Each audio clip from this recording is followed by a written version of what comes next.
but to a story that sounds like it's straight out of the Thomas Crown affair.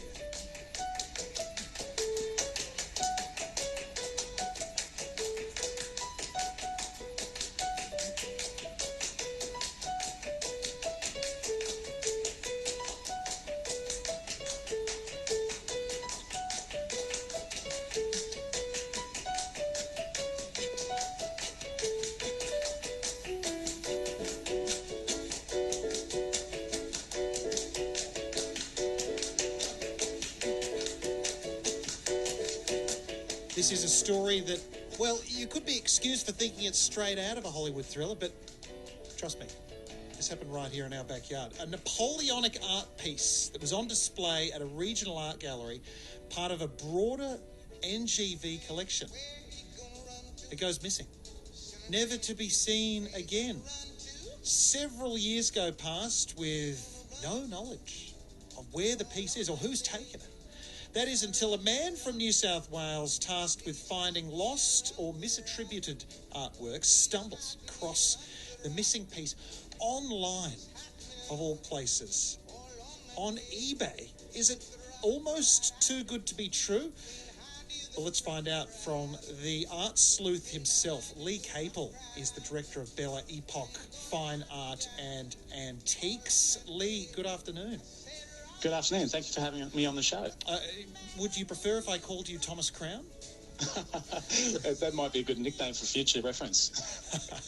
Well, take me back to the start of this story. What exactly happened to this Napoleonic piece when it was shown in a Victorian art gallery? So originally, where it was owned by the NGV, as you've just explained, and it was part of the Bryars collection, which is down on the Mornington Peninsula.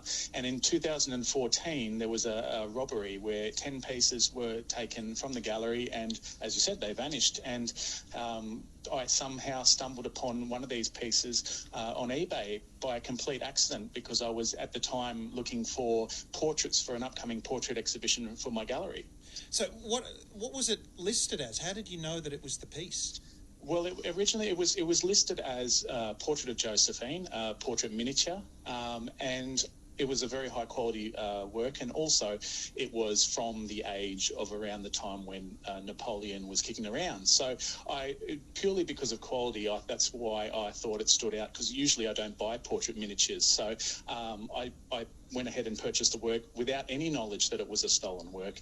And it wasn't until I started doing my research for similar works that I stumbled upon the article in the BBC about stolen work from the Bryars back in 2014. So it was a complete shock to me. Yeah, this is something that sort of stunned the world back then in 2014. As you say, that it went global. The BBC picked up the story, and it was some embarrassed faces at the art gallery. Apparently the thieves broke in via the bathroom. But I'm imagining then, if you happen to stumble across this accidentally online, this happens fairly regularly. Yeah, well, from my background in auction rooms, I used to work for a number of the prestigious auction rooms, such as Menzies and Sotheby's, and every so often items that come into the auction rooms are flagged, so people are well aware that they're missing or stolen, and they get flagged pretty easily. But in this case, the original thought was the works were stolen for a specific collector and had long ago gone overseas and disappeared, and so technically it was a cold case, and the chief investigator wasn't working on it anymore, and in fact the person down at the gallery down at the Bryars down there had in fact passed away, so no one was actively looking for it. It just so happened that I stumbled upon the research and revealed it again. Your family, am I right that you do have quite a history in the art world? You supply art and furniture even to filmmakers like Baz Luhrmann. Yes, that's correct. That's correct. My mother, she was a very prominent furniture dealer specialising in Federation Furniture and Arts and Craft, and that came around the time when Baz Luhrmann was doing his period films such as The Great Gatsby and Australia, but also when Mel Gibson was doing his Hacksaw Ridge, and also Russell Crowe was doing his Water Diviner. So they were all period films set in a particular period, and because high quality antiques were few and far between, Mum was the source for Catherine Martin and Basmark Productions, so it worked in well with what she did. And so when she retired, I inherited her interesting black book. Well, I'm imagining, though, that there's something a bit special, though, about finding these lost or sleeper artworks that you can then reunite with the art gallery that was meant to house them. Where are you right now, Lee? I'm currently in Melbourne, and I'm actually exhibiting at the Melbourne Fair, which is at Caulfield, and it's opening night tonight, so that's why I've ducked out to talk to you. And basically, I've brought down some of the more interesting pieces from my collection, including works that are associated with the Third Reich, other works that are important collections, and even some Wynne Prize finalist paintings. When will the lost Napoleonic art piece be shown once again? It will be shown. I'm planning on returning it this week while I'm in Melbourne before I head back to Sydney, and hopefully it will be on display again. And hopefully this will renew the interest in trying to find the other 9 items which are still missing, including the Pear miniature painting of Napoleon himself. Okay, so they're still out there. So yep. Okay, so if you're scanning eBay for some antiques, keep an eye out then. Are you at all concerned that any of your prized pieces are going to go missing tonight?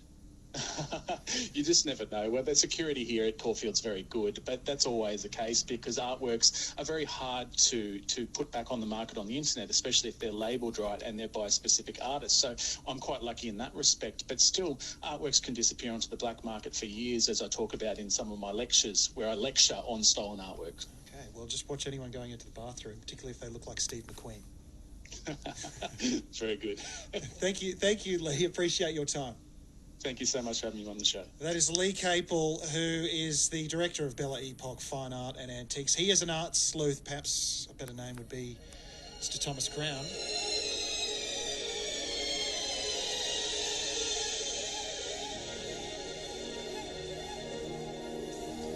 Round like a circle in a spiral, like a wheel within a wheel, never ending or beginning on a never spinning reel.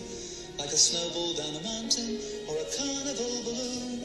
Like a carousel that's turning, running rings around the moon. Like a clock whose hands are sweeping past the minutes of its face. And the world is like an apple whirling silently in space. Like the circles that you find in the windmills of your mind. Like a tunnel that you follow to a tunnel of its own. Down a hollow to a cavern where the sun has never shone. Like a door that keeps revolving in a half-forgotten dream, or the ripples from a pebble someone tosses in a stream.